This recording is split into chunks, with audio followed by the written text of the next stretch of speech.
Assalamualaikum, Salam Malaysia Madani. Berita wilayah dimulakan dengan rangkuman berita-berita utama.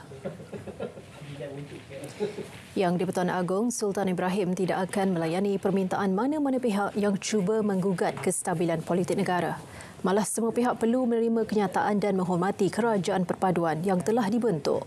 Dalam titah diraja sempena isyadat pembukaan mesyuarat pertama penggal ketiga Parlimen ke-15, baginda meminta seluruh ahli Parlimen memberi tumpuan membela nasib rakyat bukan berdasarkan kepentingan parti politik dan diri sendiri.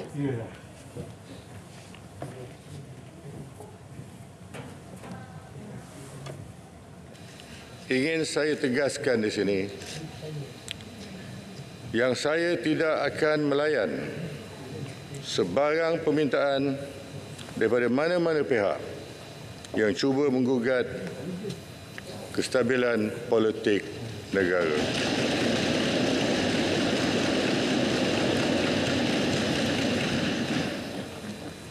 Semua pihak mestilah menerima kenyataan dan menghormati kerajaan perpaduan yang telah dibentuk.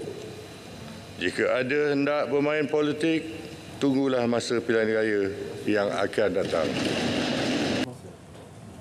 Ahli Parlimen juga dinasihatkan menjaga tingkah laku ketika melaksanakan perbahasan di Dewan Rakyat. Yang di-Pertua Dewan dibenarkan menggantung 14 hari bagi mana-mana ahli Parlimen yang ingkar.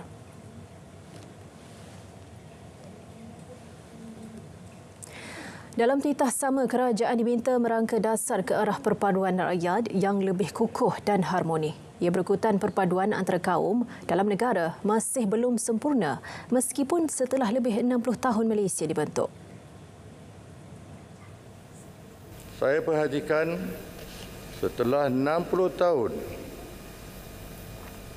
Malaysia dibentuk, hubungan perpaduan antara kaum masih belum sempurna. Kerana masih ada generasi hari ini yang gagal menguasai bahasa kebangsaan dan memahami budaya hidup kaum yang lain. Oleh itu, saya menyeru pada kerajaan untuk merangka satu dasar ke arah perpaduan rakyat yang lebih kukuh dan harmoni. Dalam pada itu, baginda juga mahu Malaysia lebih tegas di peringkat antarabangsa dalam menyatakan pendirian berhubung konflik di Palestin. Timbalan Perdana Menteri Datuk Seri Dr. Ahmad Zahid Hamidi memberi jaminan semua ahli Parlimen kerajaan akan memberi komitmen yang tinggi pada persidangan Dewan Rakyat. Itu jaminan beliau bersama Perdana Menteri Datuk Seri Anwar Ibrahim dan semua ahli Parlimen kerajaan untuk sesi persidangan kali ini. Jelas Datuk Seri Dr. Ahmad Zahid menerusi hantaran di Facebook, seluruh barisan ahli Parlimen kerajaan sudah bersedia sepenuhnya untuk sesi perbahasan titah diraja bermula esok.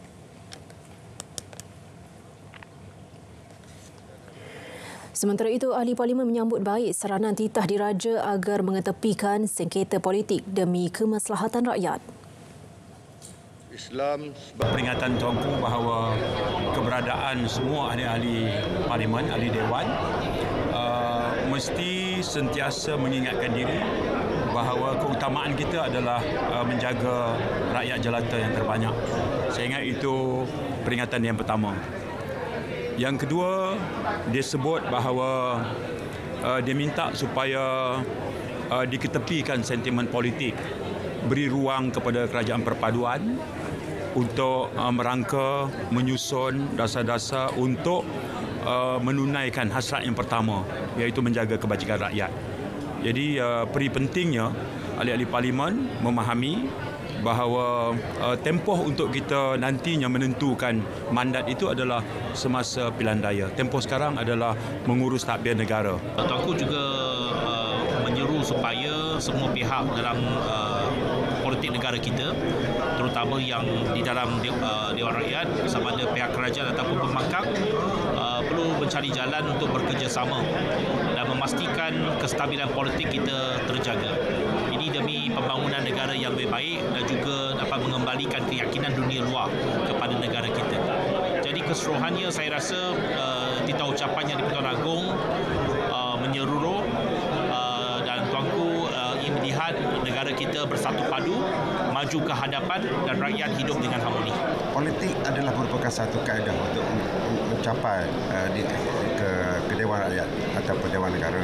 Tapi yang pentingnya ialah semua pihak harus bekerjasama, kurangkan politik, termasuklah kedudukan negeri-negeri dalam Persekutuan Malaysia ini yang perlu juga dihormati peranan mereka. Mereka juga mempunyai peranan dalam sebuah negara yang merdeka seperti Malaysia ini. Soal bagaimana di semua pihak, terutama sekali kerajaan dan juga wakil rakyat, tidak kira di pihak kerajaan atau pembangkang, meletakkan negara dan rakyat sebagai keutamaan. Dalam apa juga keputusan, apa juga tindakan yang hendak dilakukan. Sebab itu dalam keadaan negara menghadapi cabaran besar, baik dari segi ekonomi dan sebagainya, maka tentunya ia juga beri kesan kepada rakyat soal-soal yang berkaitan dengan kehidupan mereka. Sebab itu dalam apa juga yang disebut oleh Wahdi Baginda dalam titah kali pertama di Pekan Dewan kali ini dengan begitu jelas menekankan soal dan kepentingan rakyat seperti itu.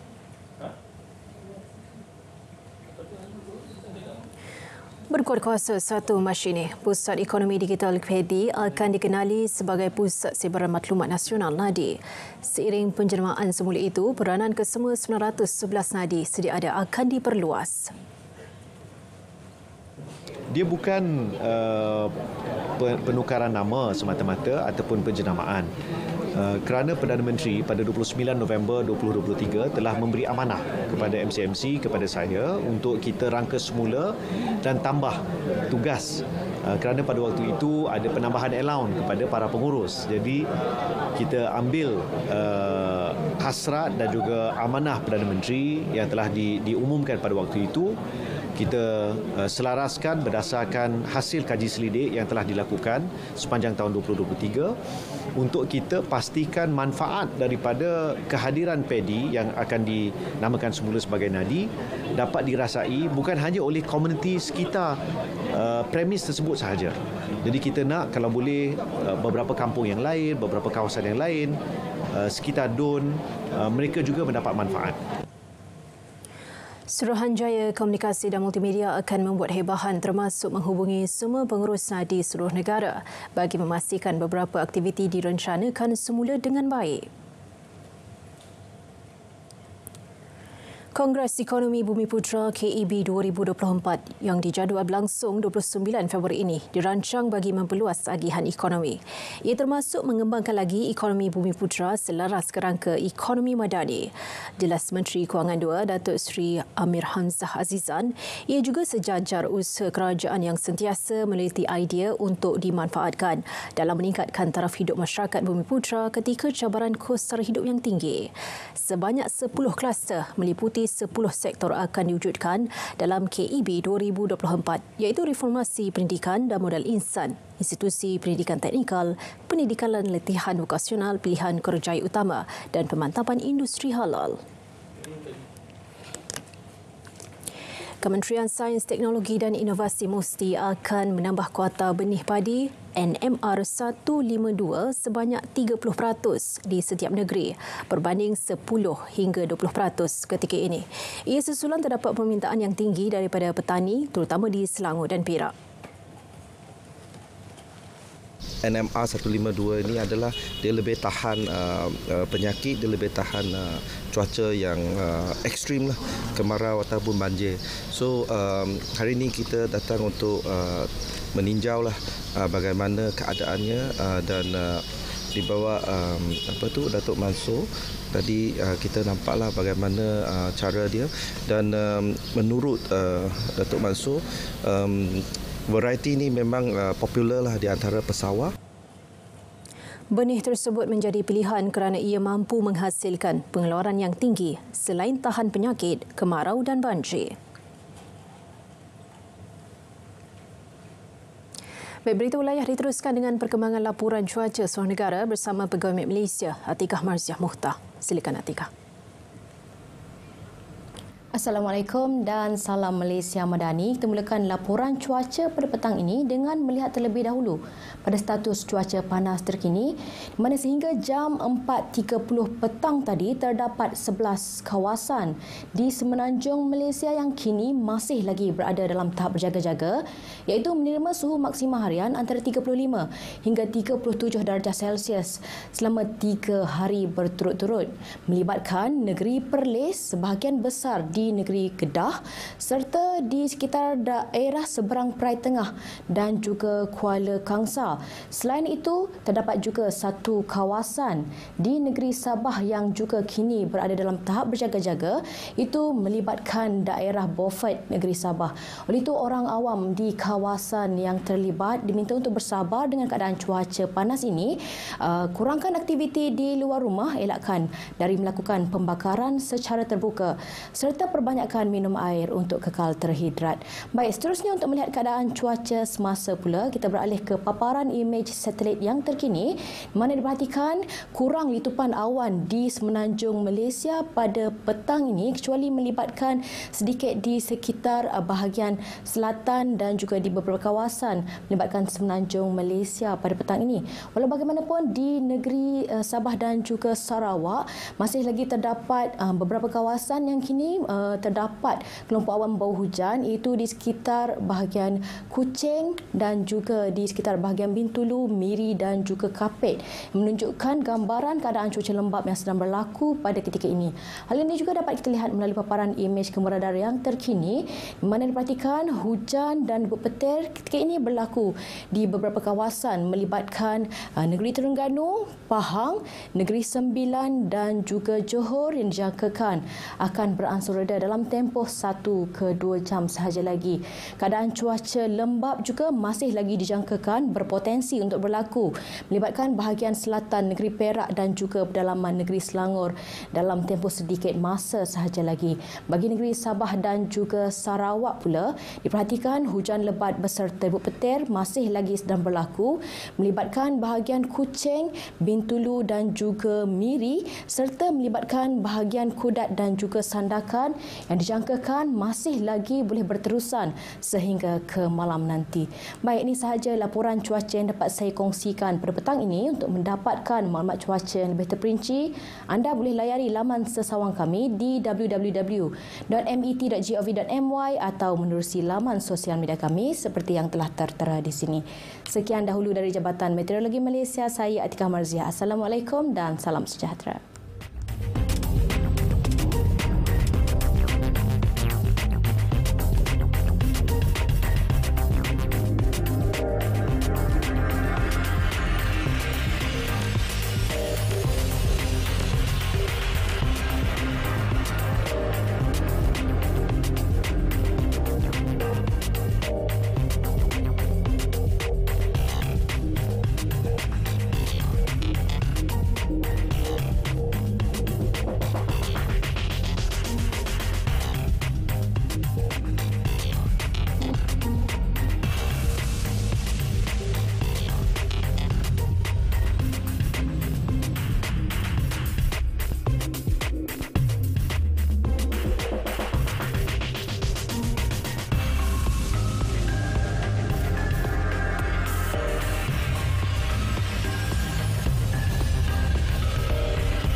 Sebelum memulakan perjalanan, pastikan dokumen perjalanan anda lengkap. Kekalkan jarak sekurang-kurangnya 10 meter dari kenderaan depan. Jika anda ingin memotong kenderaan besar, berwaspada dengan titik buta.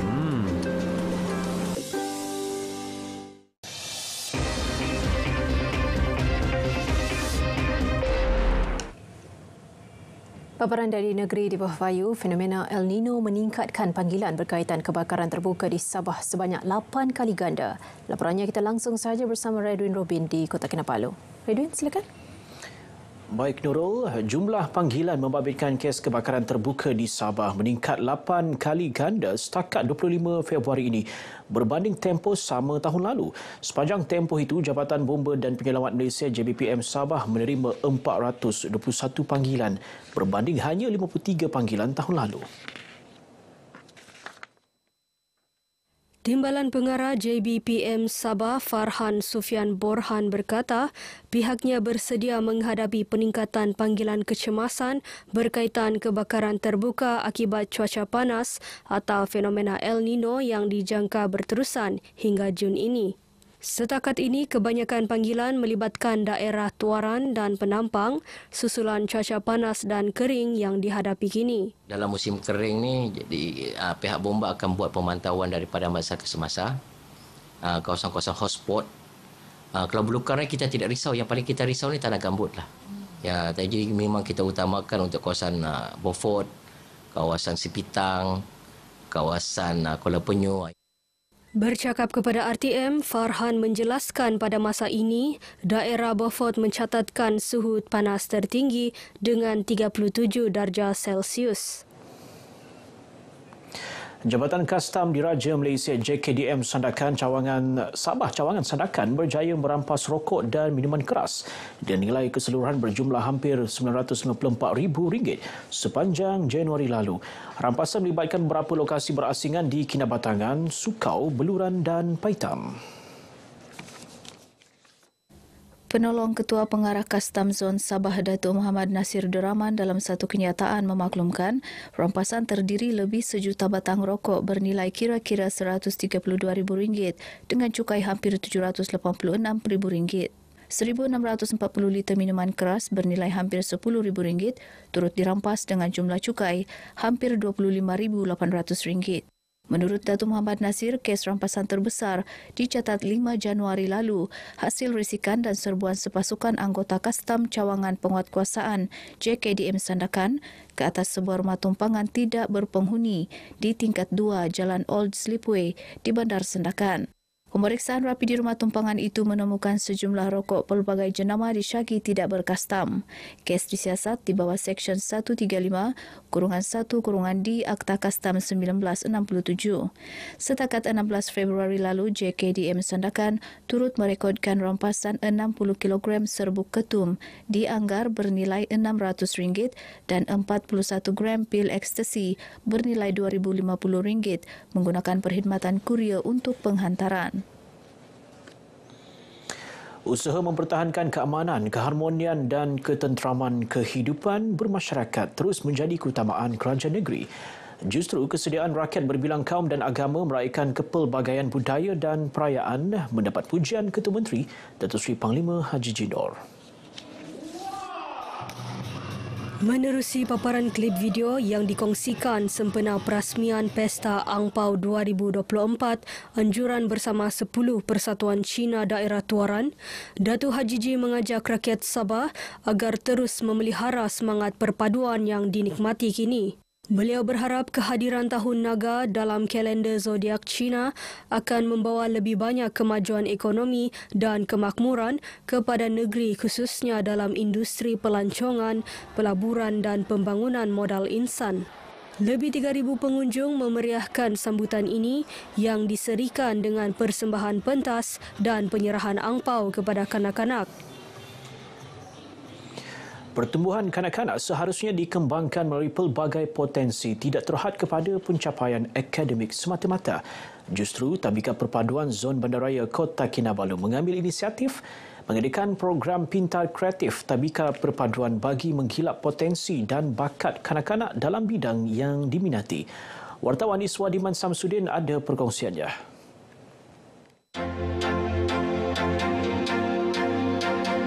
Bertujuan mencungkil bakat dan potensi kanak-kanak, program bersempena Majlis Convocation Tadbika Perpaduan Bandaraya Kota Kinabalu ini berlangsung di Dewan Saadah Wisma Muiz Kota Kinabalu. Melahirkan generasi yang dinamik, aktif dan berinovasi dengan menggalakkan perkembangan kanak-kanak secara holistik dalam pelbagai aspek menjadi fokus utama program ini. Melalui program ini, bakat kanak-kanak cilik ini digilap menerusi persembahan tarian, bercerita dan mendeklamasi puisi.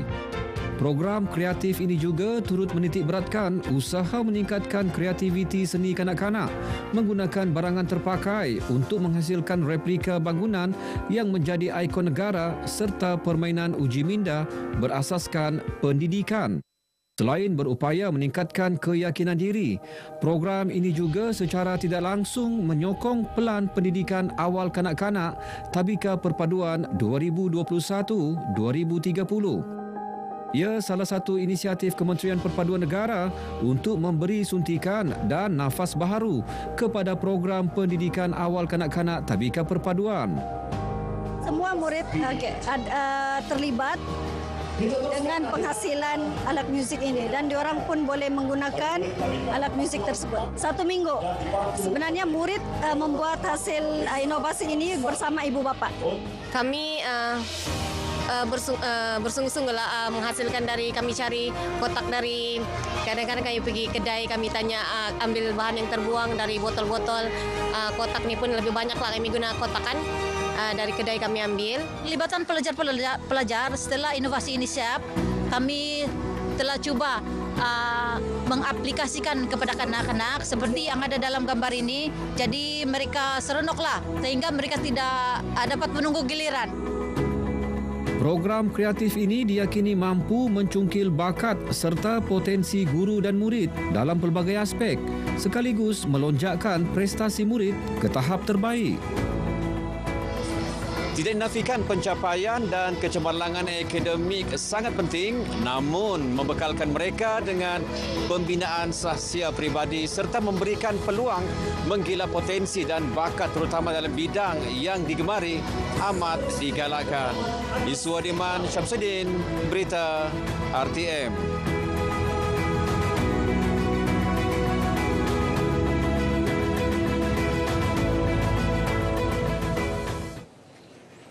Persatuan Tenpin Bowling Negeri Sabah PTBNS muncul juara kejohanan Tenpin Bowling Terbuka Piala Mayor 2024. Kejohanan kali kedua anjuran Dewan Bandaraya Kota Kinabalu DBKK itu berlangsung di KK Galaxy Bowl. Selaku juara, pasukan PTBNS membawa pulang hadiah wang tunai RM3,000 beserta piala pusingan. Naib juara pula dimenangi pasukan DBKK manakala pasukan mewakili Persatuan Bola Sepak Sabah SAFA di tempat ketiga. Naib juara dan tempat ketiga masing-masing menerima wang tunai RM1,500 dan RM1,000. Hadiah kepada pemenang disampaikan Timbalan Ketua Pengarah Sektor Operasi DBKK Robert Lipon mewakili Mayor DBKK Dato' Sri Dr. Sabin Samitah. Terdahulu dalam teks ucapannya yang dibacakan oleh Robert, Dato' Sri Dr. Sabin berkata, kejohanan ini antara lain bertujuan mengekalkan hubungan baik DBKK dengan pelbagai pihak sekaligus melahirkan modal insan berkualiti. Sebanyak 31 pasukan berentap dalam kejohanan bersempena sambutan Hari Bandaraya ke-24 ini. Baik, setakat ini perkongsian dari negeri Babayu. Terus ikuti lebih banyak perkembangan semasa dalam negara bersama dengan Nurul Zamri. Dari sungai hingga segara, Palestin pasti merdeka. Kembali bersama Nurul. Radio Robin, terima kasih atas perincian itu.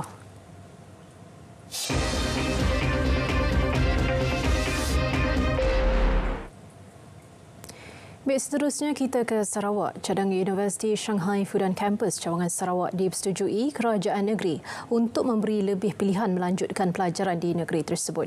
Perinciannya langsung bersama Buma Win di Kuching. Silakan Buma. Nurul, terima kasih.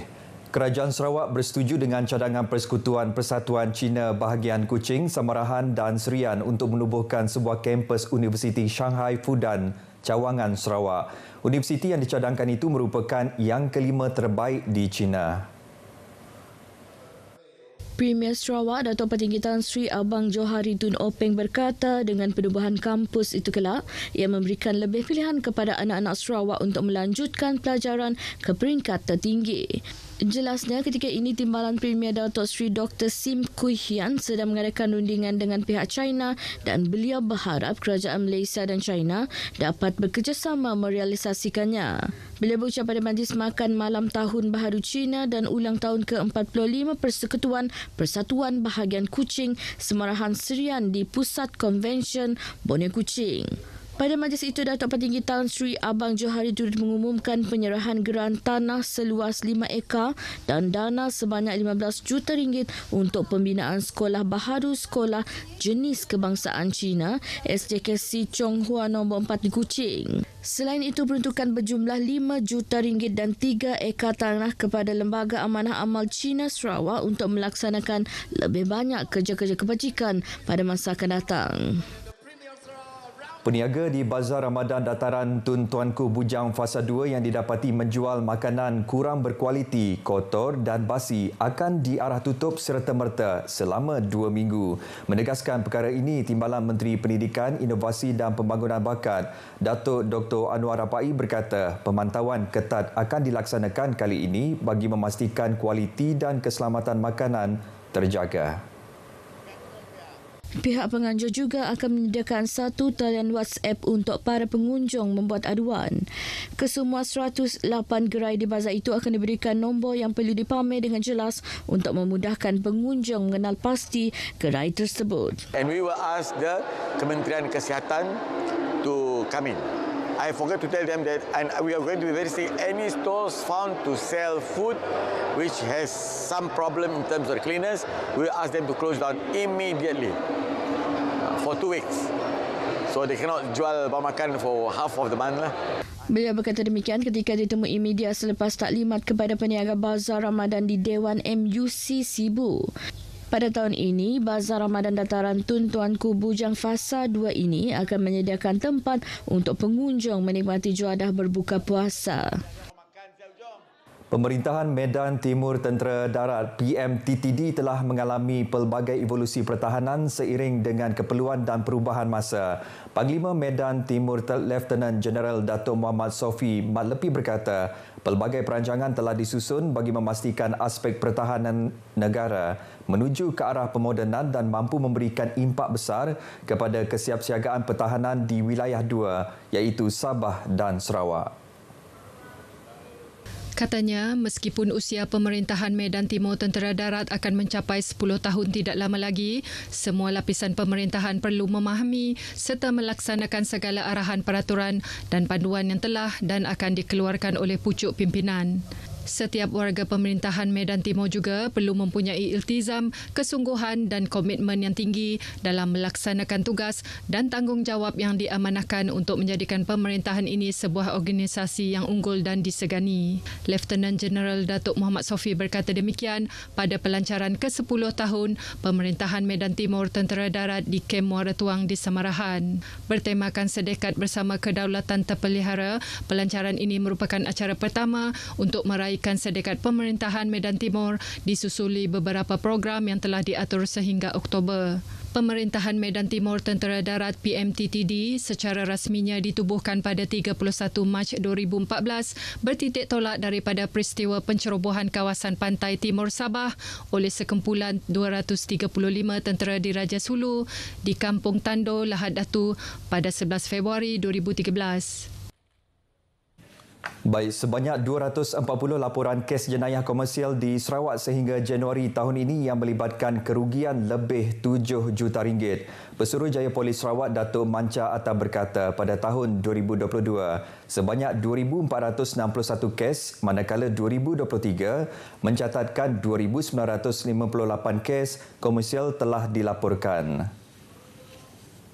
Dedahnya, dari jumlah tersebut, kerugian jenayah komersial di seluruh Sarawak bagi tahun 2022 berjumlah lebih 65 juta ringgit, manakala 2023 sebanyak 117 juta ringgit dengan peningkatan lebih 51 juta ringgit.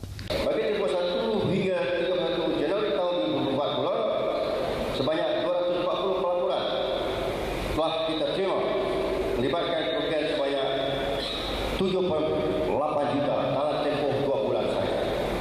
Melibatkan jenayah penipuan komersial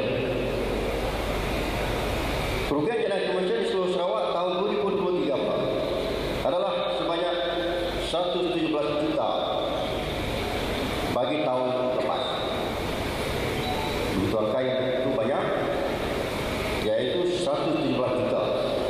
Di Sibu, sebanyak 615 kes jenayah komersial dicatatkan bagi tahun 2023 berbanding 444 kes bagi tahun 2022 dengan peningkatan sebanyak 171 kes. Justru masyarakat diingatkan untuk terus peka dan tidak menjadi mangsa jenayah cyber ataupun jenayah komersial ini. Bila berucap demikian pada program kepolisan komuniti bersama masyarakat Sibu di Dewan Kelab Melayu Kampung Nyabo Sibu.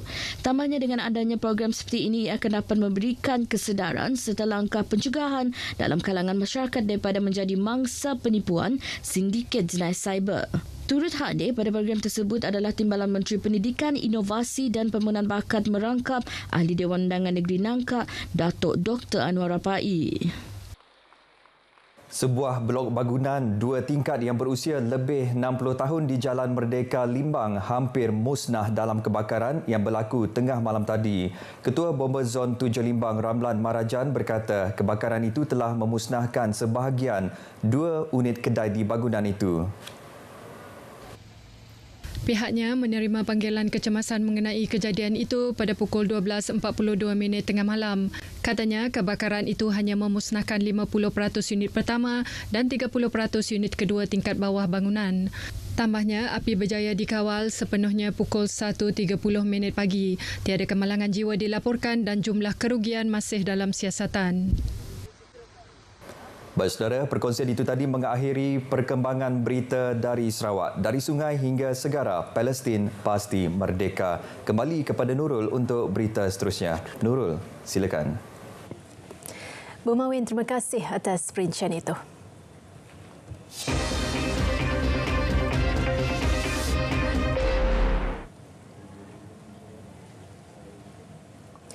Baik, seterusnya untuk perkembangan di sekitar wilayah Persekutuan Kuala Lumpur langsung bersama Awatif Izzah. Baik, terima kasih Nurul. Perubahan iklim yang berlaku di benua Antartika mampu memberi kesan terhadap Malaysia. Perkara itu dinyatakan pendidik Fakulti Perikanan dan Sains Makanan Universiti Malaysia Terengganu UMT, Dr. Wan Muhammad Rauhan Wan Hussein. Perubahan pemanasan global terhadap organisma yang berada di Antartika yang seterusnya boleh memberi kesan sehingga kepada perubahan iklim ataupun pemanasan global secara lebih besarlah, termasuklah kesannya kepada negara kita.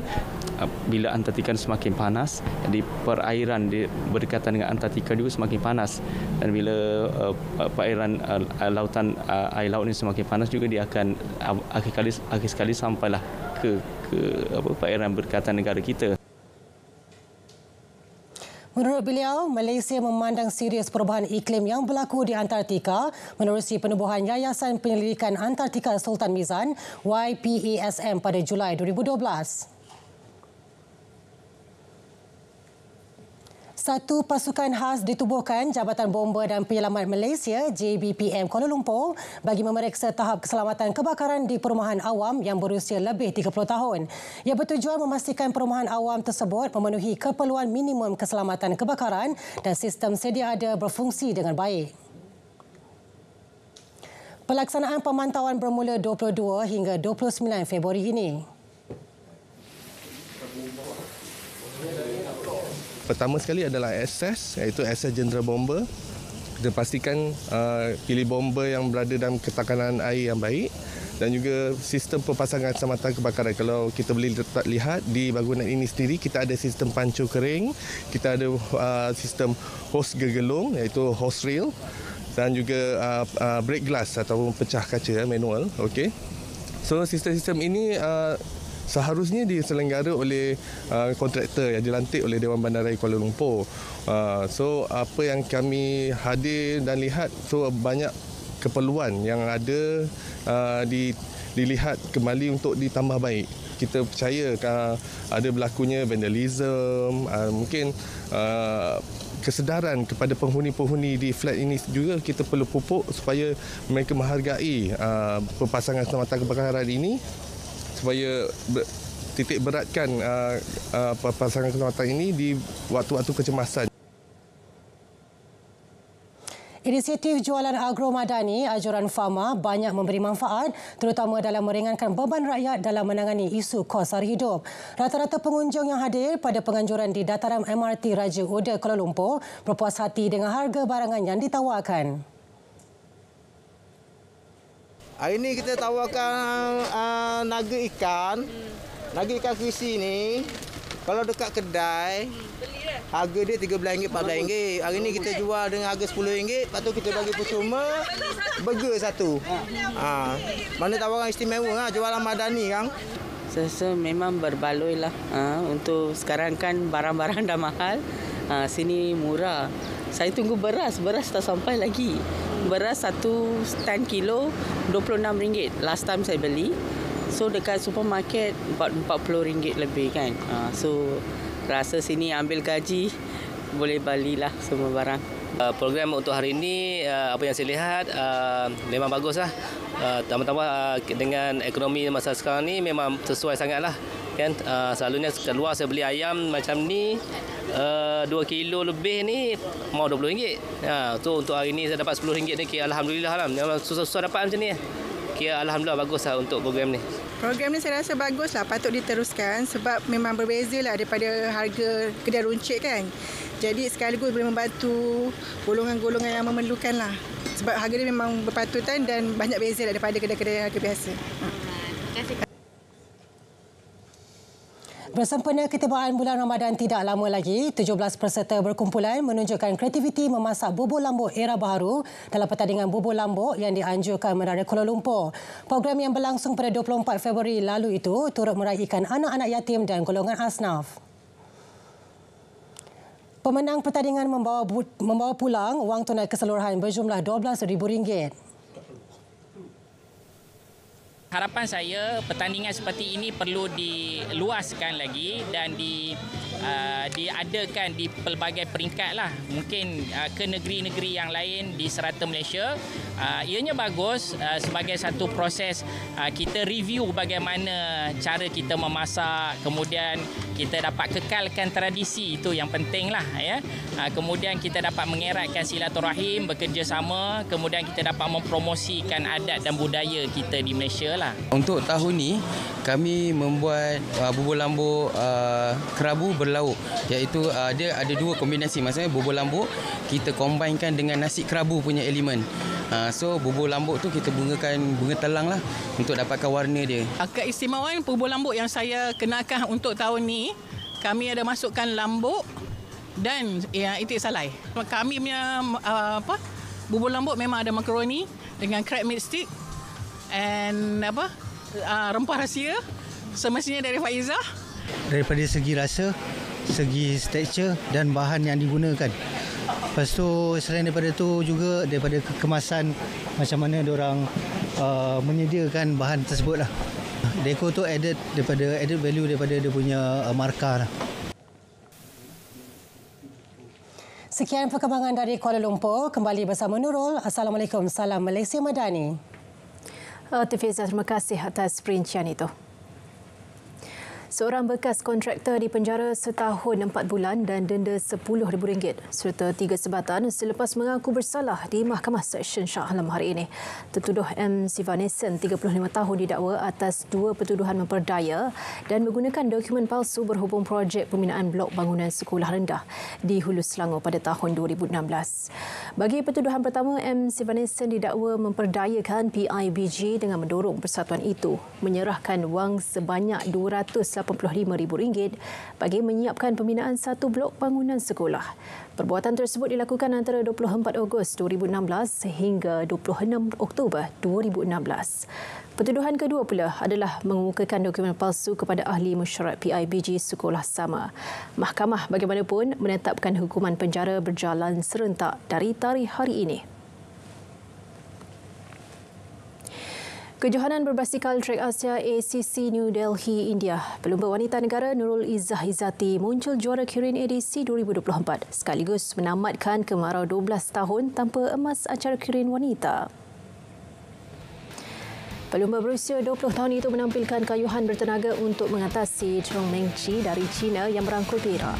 Manakala seorang lagi pelumba negara, Anis Amira Rosidi, melengkapkan kedudukan podium menerusi pingat gangsa dalam saingan berlangsung di Velodrome Indira Gandhi.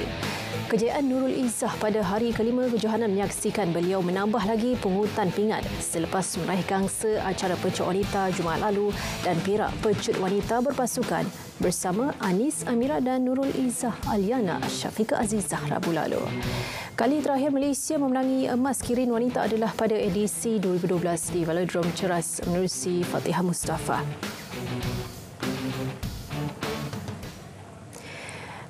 Pasukan Sukan Touch Kebangsaan akan menyertai Piala Dunia Rugby Sentuh yang berlangsung di Nottingham Julai ini. Edisi kali ini, Persatuan Sukan Touch Malaysia mempertaruh 3 pasukan bagi kategori terbuka campuran serta lelaki 40 tahun dan 50 tahun. Kali ini kita membuat persiapan yang lebih rapi lagi, lebih mantap lagi dan hopefully kami akan memberikan persembahan yang lebih baik pada bulan Julai nanti. Dalam pada itu, pemain paling senior dalam pasukan memaklumkan cabaran kali ini agak berbeza apabila perlu berdepan dengan pemain yang agak muda dan perlu kerap menjalani latihan. Sila latihan tiap minggu sini atau TTTI, Taman Rimba Kiara, 2 jam per session. Okay. And then personal latihan tiap hari. Swimming, renang, lari-lari, say 1 jam.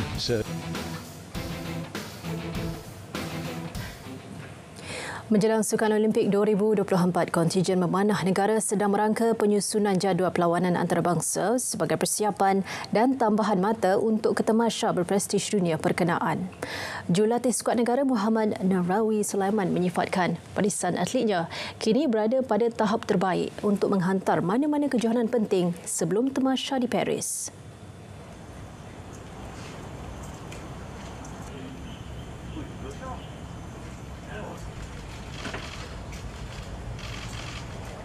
Kita gantikan dengan kejohanan lokal lah yang akan berlangsung esok hari di Sukan Kebangsaan di Shah Alam. Dan untuk bulan April nanti kita ada first international competition di Shanghai, World Cup Shanghai, dan dan satu lagi bulan Mei di Yecheon, Korea. Itu pun kejohanan World Cup Series lah. Sebelum kita ke World Cup Stage 3 di Antalya. Kejohanan tempatan yang berlangsung esok menjadi medan menilai kemampuan atlet mendominasi keseluruhan permainan. Slot ke Olimpik kali ini mendapat tentangan sengit dari beberapa negara, bukan sahaja Eropah, malah dari Asia Tenggara. So far yang saya tengok seperti India, China dan juga USA untuk recurve wanita lah. Dan negara-negara Europe pun ada beberapa negara yang kita lihat dia kuat dari segi individu, tetapi tim masih belum dapat kelayakan.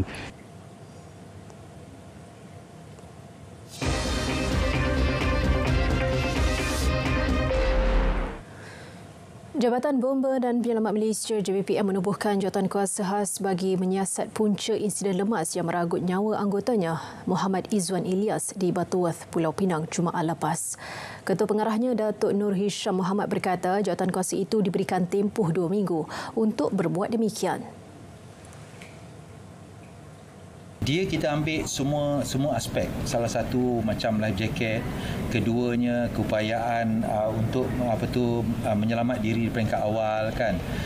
Ketiganya ialah bagaimana orang cakap prosedur kita yang buat kerja. Dia agak straightforward apabila kita beroperasi. Dalam beroperasi kita ada prosedur menyatakan setiap pergerakan bot itu kita berdua dengan pakai life jacket. Tapi dalam insiden yang berlaku pada arwah Muhammad Izzuan ini berlakunya ketika orang cakap dia nak pergi letak bot je. Pada kejadian 22 Februari lalu, mangsa ditemukan lemas selepas melakukan kerja-kerja menyelenggara bot di JT Marine JBPM Mak Mandin, Pulau Pinang.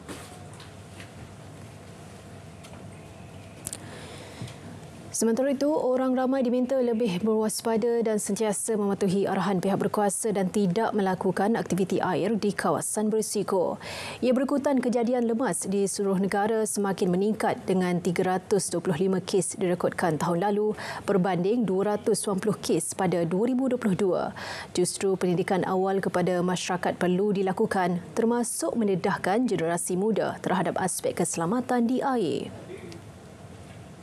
Kepada pelajar-pelajar sekolah, kepentingan untuk cakap dia memiliki keupayaan untuk berenang asas dan juga keupayaan mereka untuk cakap menjangka kawasan-kawasan bahaya supaya dia tidak cakap menduga kawasan-kawasan yang di luar keupayaan berenangan mereka.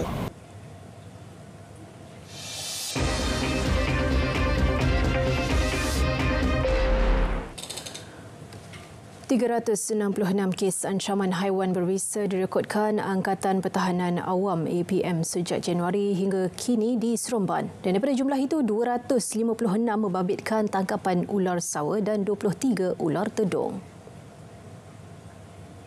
Panggilan kecemasan membabitkan ancaman haiwan berbisa dan liar dianggarkan bernisbah 10 kes sehari melibatkan kawasan tumpuan seperti Mantin, Labu dan Senawang. Kami menghantar anggota-anggota untuk merespon kes-kes berkaitan haiwan berbisa ini, anggota-anggota yang terlatih dan diberikan kursus pengendalian haiwan berbisa. Jadinya kami akan hantar penugasan tu dalam satu kes tu dalam bentuk berpasukan, mungkin dalam 3 hingga 4 orang. Dan setakat ni alhamdulillah lah tiada insiden-insiden yang tidak sepatutnya berlaku lah.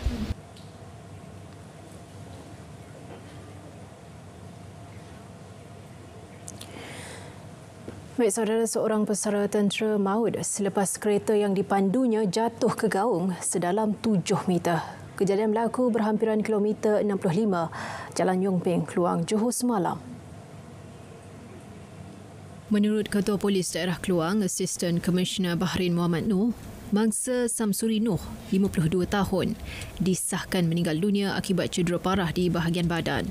Mangsa dilaporkan hilang sejak Sabtu sebelum ditemukan pihak polis di tempat kejadian.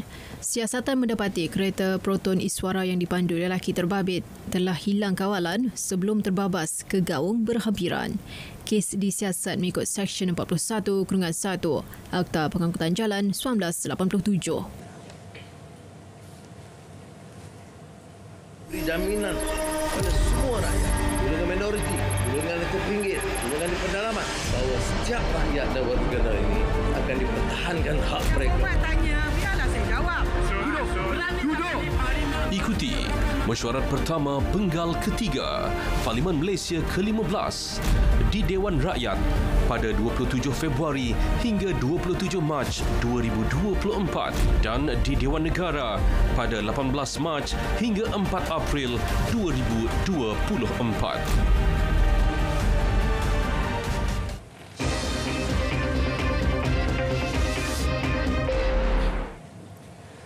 Pihak Kastam Negeri Kedah merampas 80,000 liter minyak diesel di bawah 2 buah lori di kawasan kompleks ICQS Kota Putra, Kuala Nerang, Kedah pada Sabtu lalu. Dua pemandu warga tempatan berusia 37 dan 48 tahun turut ditahan. Pengarahnya Nur Izzah Abdul Latif berkata lori tanker pertama membawa muatan minyak diesel dianggarkan 45,000 liter, manakala lori kedua membawa muatan 35,000 liter minyak diesel dengan nilai keseluruhan RM172,000. Pemandu terbabit cuba mengaburi pihak kastam dengan membuat pengikraran yang palsu dalam borang ekspor sebagai blend stock fuel oil. Kes disiasat di bawah Seksyen 135/1/E Akta Kastam 1967 kerana mengangkut barang tidak berkastam atau larangan. Bagaimanapun, kedua-dua pemandu terbabit yang ditahan dibebaskan atas jaminan pihak kastam.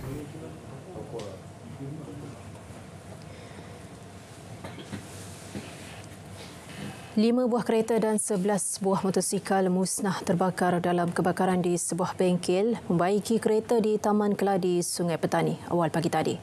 Kejadian itu berlaku kira-kira pukul 5.23 pagi.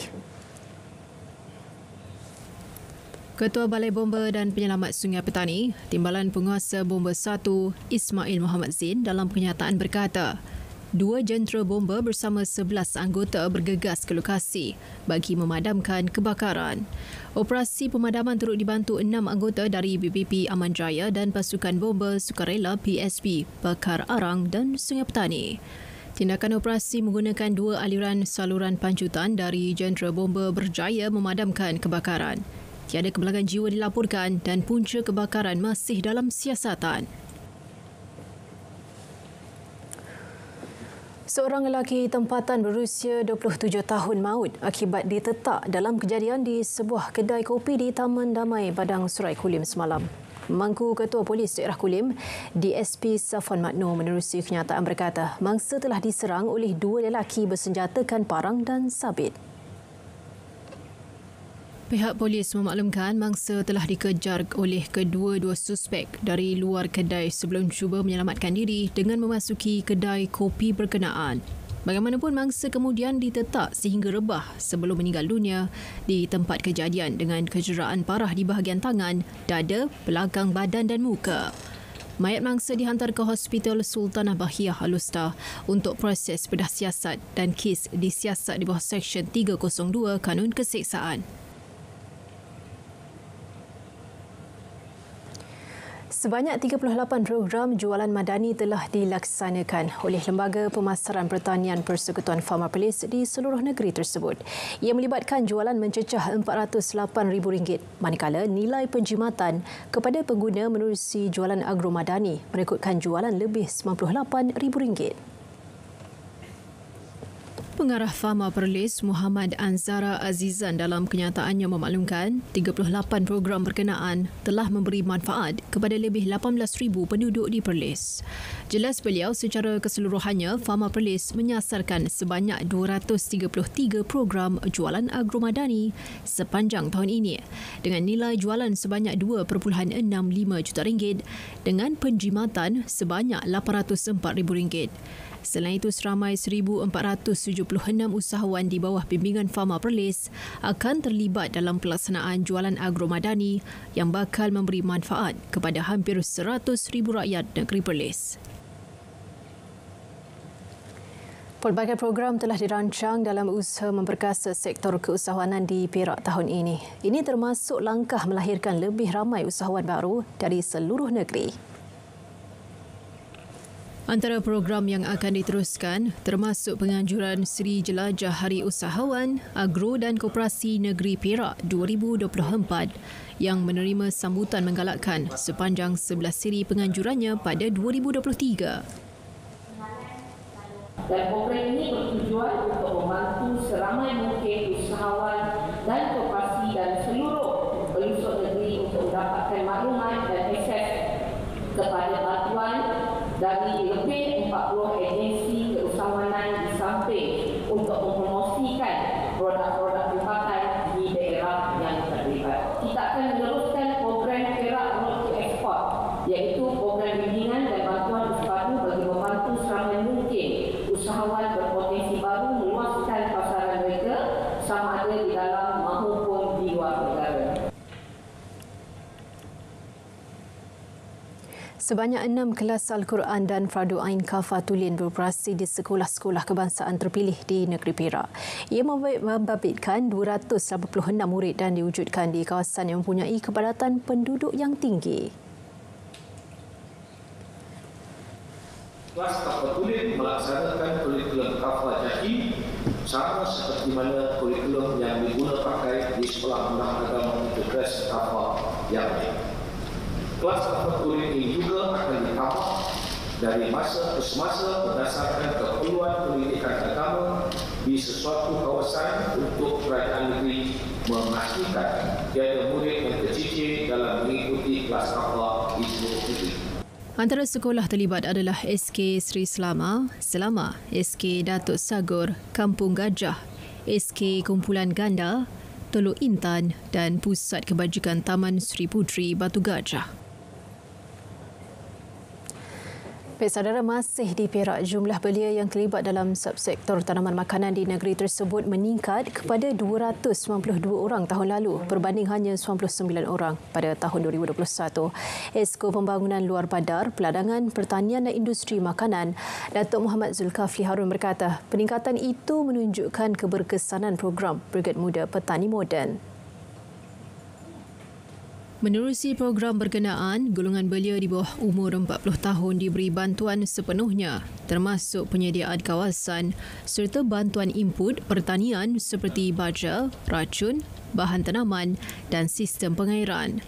Jelas beliau, Perbadanan Pembangunan Pertanian Negeri Perak turut menyediakan bantuan serta insentif bagi menggalakkan penyertaan belia dalam sektor pertanian. Beliau berkata demikian sebagai menjawab soalan lisan adun Pantai Remis Wang Meng Ing pada mesyuarat pertama tahun kedua Dewan Negeri yang ke-15 di Bangunan Perak Darul Rizwan Ipoh. Kita perkenalkan sistem padu bangkalan data utama. Pertama, ia selaras dengan pendekatan dan dasar transformasi digital. Kedua, menjamin supaya manfaat dan kemudahan itu dinikmati oleh orang yang berhak menerimanya. Dan tentunya dengan cara yang sedemikian, mengurangkan kos, mengurangkan ketirisan. Dan kaedah diperkenalkan melalui padu ini ialah secara tidak langsung memaksa setiap warga negara faham tentang transformasi digital dan menggunakan sistem padu. Dengan sendirinya kita ada pencerahan kecelekan budaya dan kecelekan digital.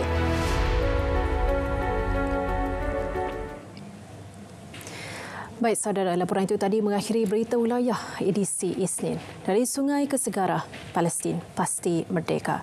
Assalamualaikum dan salam Malaysia Madani.